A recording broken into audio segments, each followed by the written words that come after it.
ఇంట్లో రామయ్య, ఈదిలో కృష్ణయ్య. ఈ విధమైన ఆట ఆడుకుంటే నీ జీవితం పరమానందానికి,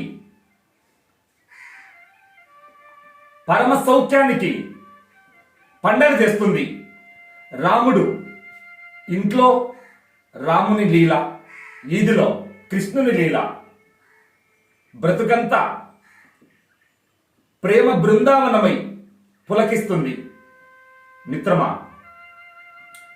కృష్ణుని గీత, రాముని దూత, వీళ్ళిద్దరూ భారతదేశానికి దివ్య జ్యోతులు. రాముని దూత హనుమంతుడు, కృష్ణుని దూత శ్రీమద్ భగవద్గీత. ఈ రెండు ధైర్యానికి హనుమంతుణ్ణి గుండెల్లో పెట్టి పూజించు. మరి గీతా శ్లోకాన్ని, నరాలలో గీతా శ్లోకాన్ని ఇంజెక్షన్ బలంగా అందించు. మిత్రమా, నజాయతే మ్రేతే వా కదాచిత్ నాయం భూత్వా భవితా వా న భూయః అదో నిత్యః శాశ్వతోయం పురాణో న హన్యతే అన్యమానే శరీరే.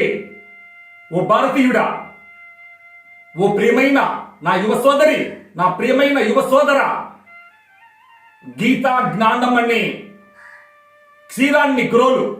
అది ఎంత బలమో తెలుసా? నీవు బలహీనుడివైనా, నీ దేహం కృషించిన, నీ ఆత్మ వైభవాన్ని ప్రసాదించేది భగవద్గీత జ్ఞానామృతం. మిత్రమా, నీవు పుట్టలేదు, నువ్వు గిట్టవు. నీ ఆత్మ అమృతత్వం, అది అమరాత్మ. అలాంటి అమరాత్మ వైభవాన్ని గుర్తిస్తే ఓ జవాన్, ఇప్పుడుండే నీ జీవితం కంటే 1000 రెట్లు నువ్వు వీరాది వీర జవానువై శోభిస్తావు.